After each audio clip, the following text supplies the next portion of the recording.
নমস্কার, শুরু করছি আজকের আলোচনা। শ্রীরামকৃষ্ণ ভক্ত সঙ্গে প্রথম পরিচ্ছেদ।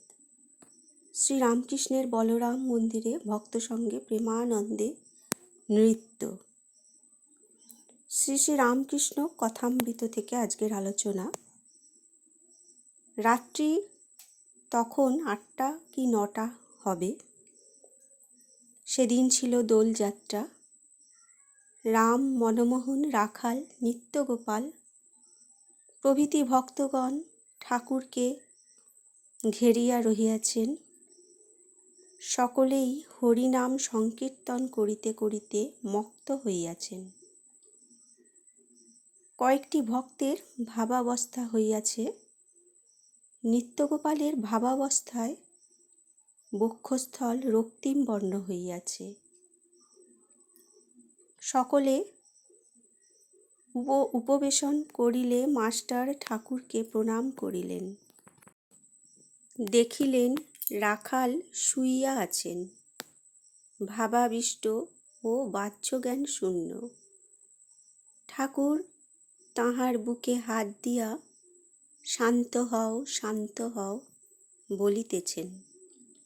রাখালের এই প্রথম ভাবাবস্থা। তিনি কলকাতার বাসাতে পিত্রালয়ে থাকেন। মাঝে মাঝে ঠাকুরকে দর্শন করিতে যান। এই সময়ে শ্যামপুকুর বিদ্যাসাগর মহাশয়ের স্কুলে কয়েকদিন পড়িয়াছিলেন। ঠাকুর মাস্টারকে দক্ষিণেশ্বরে বলিয়াছিলেন, আমি কলিকাতায় বলরামের বাড়িতে যাব, তুমি আসিও। তাই তিনি তাহাকে দর্শন করিতে আসিয়াছেন। সেদিন ছিল 28শে ফাল্গুন 1288 কৃষ্ণা ষষ্ঠী। 11ই মার্চ শনিবার 1882 খ্রিস্টাব্দ। শ্রীযুক্ত বলরাম ঠাকুরকে নিমন্ত্রণ করিয়া আনিয়াছেন। এইবার ভক্তেরা বারান্দায় বসিয়া প্রসাদ পাইতেছেন। দাসের ন্যায় বলরাম দাঁড়াইয়া আছেন। দেখিলে বোধ হয় না তিনি এই বাড়ির কর্তা। মাস্টার এই নতুন আসিয়াছেন। এখনো ভক্তদের সঙ্গে আলাপ হয় নাই। কেবল দক্ষিণেশ্বরে নরেন্দ্রের সঙ্গে আলাপ হইয়াছিল। কয়েকদিন পরে ঠাকুর শ্রীরামকৃষ্ণ দক্ষিণেশ্বরে শিব মন্দিরের সিঁড়ির উপর ভাবাবিষ্ট হইয়া বসিয়া আছেন। তখন বেলা 4টা কি 5টা হইবে। মাস্টার কাছে বসিয়া আছেন। কিয়ৎক্ষণ পূর্বে ঠাকুর নিজের ঘরে মেঝের উপর বিছানা পাতা তাহাতে বিশ্রাম করিতেছিলেন। এখনো ঠাকুরের সেবার জন্য কাছে কেহ থাকেন না। হৃদয় যাওয়ার পর ঠাকুরের কষ্ট হইতেছে। কলিকাতা হইতে মাস্টার আসিলে তিনি তাহার সঙ্গে কথা কহিতে কহিতে শ্রী শ্রী রাধাকান্তের মন্দিরের সম্মুখস্থ শিব মন্দিরের সিঁড়িতে আসিয়া বসিয়াছিলেন। কিন্তু মন্দির দৃষ্টে হঠাৎ ভাবাবিষ্ট হইয়াছেন। আর একদিন ঠাকুর নিজের ঘরে ছোট খাটটির উপর বসিয়া আছেন। আনন্দময় মূর্তি, হাস্যবদন। শ্রীযুক্ত কালীকৃষ্ণের সঙ্গে মাস্টার আসিয়া উপস্থিত।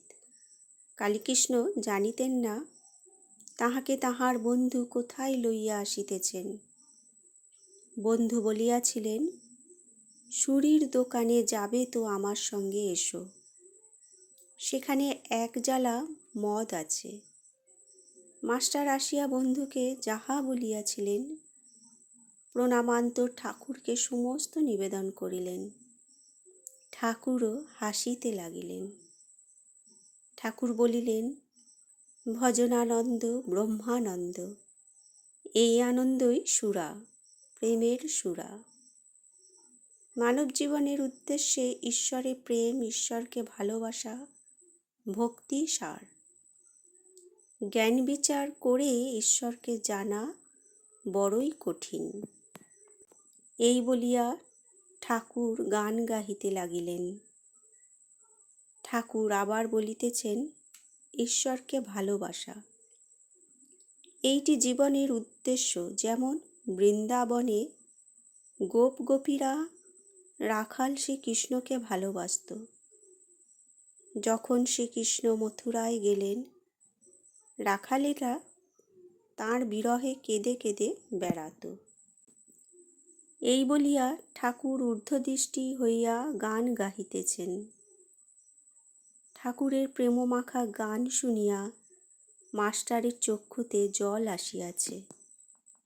ঠাকুর শ্রীরামকৃষ্ণ কলিকাতায় শুভাগমন করিয়াছেন শ্রীযুক্ত প্রাণকৃষ্ণ মুখোপাধ্যায়ের শ্যামপুকুর বাটির দ্বিতলায় বৈঠকখানা ঘরে ভক্ত সঙ্গে বসিয়া আছেন। এইমাত্র ভক্ত সঙ্গে বসিয়া প্রসাদ পাইয়াছেন। সেদিন ছিল 2রা এপ্রিল, রবিবার, 1882 খ্রিস্টাব্দ।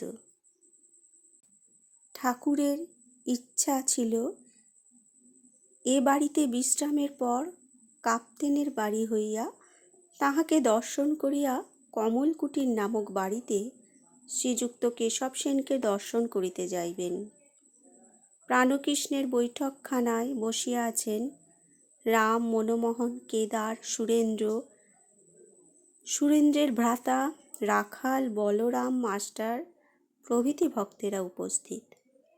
পাড়ার বাবুরা, অন্যান্য নিমন্ত্রিত ব্যক্তিরাও আছেন। ঠাকুর কি বলেন শুনিবার জন্য সকলেই উৎসুক হইয়া আছেন। ঠাকুর বলিতেছেন, ঈশ্বর ও তাঁহার ঐশ্বর্য, এই জগৎ তাঁর ঐশ্বর্য। কিন্তু ঐশ্বর্য দেখেই তো মানুষ সকলই ভুলে যায়। যার ঐশ্বর্য তাকে কি খোঁজে? কামিনী কাঞ্চন ভোগ করতে সকলেই তো চায়, কিন্তু দুঃখ, অশান্তি, কষ্টতেই বেশি ভোগে। সংসার যেন বিশালাক্ষীর নৌকাদহে একবার পড়লে আর রক্ষা নাই। সেকুল কাঁটার মতো এক ছাড়ে তো আর একটি জড়ায়। গোলক ধান্দায় একবার ঢুকলে বেরুনো মুশকিল। মানুষ যেন ঝলসা পোড়া হয়ে যায়। তাহলে উপায় কি? একজন ভক্ত ঠাকুরকে জিজ্ঞেস করলেন, ঠাকুর তাহলে উপায় কি? তখন ঠাকুর বললেন, উপায় আছে বই কি। একমাত্র উপায় হলো সাধুসঙ্গ আর প্রার্থনা। বৈদ্যের কাছে না গেলে যেমন রোগ ভালো হয় না, সাধুসঙ্গ একদিন করলে হয় না, সর্বদাই দরকার। মানুষের তো রোগ লেগেই আছে, আবার বৈদ্যর কাছে না থাকলে নাড়ি জ্ঞান হয় না, সঙ্গে সঙ্গে ঘুরতে হয়। তবে কোনটি কফের নাড়ি, কোনটি পিত্তের নাড়ি বোঝা যায়। তাই তিনি বলছেন, সাধুসঙ্গ ও প্রার্থনা মানুষের জীবনে বড়ই দরকার। তখন ভক্তটি জিজ্ঞেস করলেন, সাধুসঙ্গে কি উপকার হয়? ঠাকুর বলছেন, সাধুসঙ্গ করলে উপকার অনেক রকমের হয়। ঈশ্বরে অনুরাগ হয়, তার উপর ভালোবাসা হয়। ব্যাকুলতা যদি না আসে কিছুই হয় না। সাধুসঙ্গ এই জন্য করতে হয়। সাধুসঙ্গ করতে করতে ঈশ্বরের জন্য প্রাণ ব্যাকুল হয়। যেমন বাড়িতে কারুর অসুখ হলে সর্বদাই মন ব্যাকুল হয়ে থাকে, কিসে রোগী ভালো হয়। আবার কারুর যদি কর্ম যায়, সে ব্যক্তি যেমন আফিসে আফিসে ঘুরে বেড়ায়, ব্যাকুল হতে হয় সেই রূপ। যদি কোনো আফিসে বলে কর্ম খালি নেই, আবার তারপর দিন এসে জিজ্ঞাসা করে, আজ কি কোনো কর্ম খালি হয়েছে? ঠিক সেই রকমভাবেই ঈশ্বরের জন্য ব্যাকুল হতে হয়। ব্যাকুল হয়ে প্রার্থনা করতে হয়। তিনি যে আপনার লোক, তাকে বলতে হয়, তুমি কেমন দেখা দাও, দেখা দিতেই হবে। তুমি আমাকে সৃষ্টি করেছ কেন? শিখরা বলেছিল ঈশ্বর দয়াময়, আমি তাদের বলেছিলাম দয়াময় কেন বলবো? তিনি আমাদের সৃষ্টি করেছেন যাতে আমাদের মঙ্গল হয়। তা যদি করেন সে কি আর আশ্চর্য? মা বাপ ছেলেকে পালন করবে, সে আবার দয়া কি? সে তো করতেই হবে। তাই তাকে জোর করে প্রার্থনা করতে হয়। তিনি যে আপনার মা, আপনার বাপ।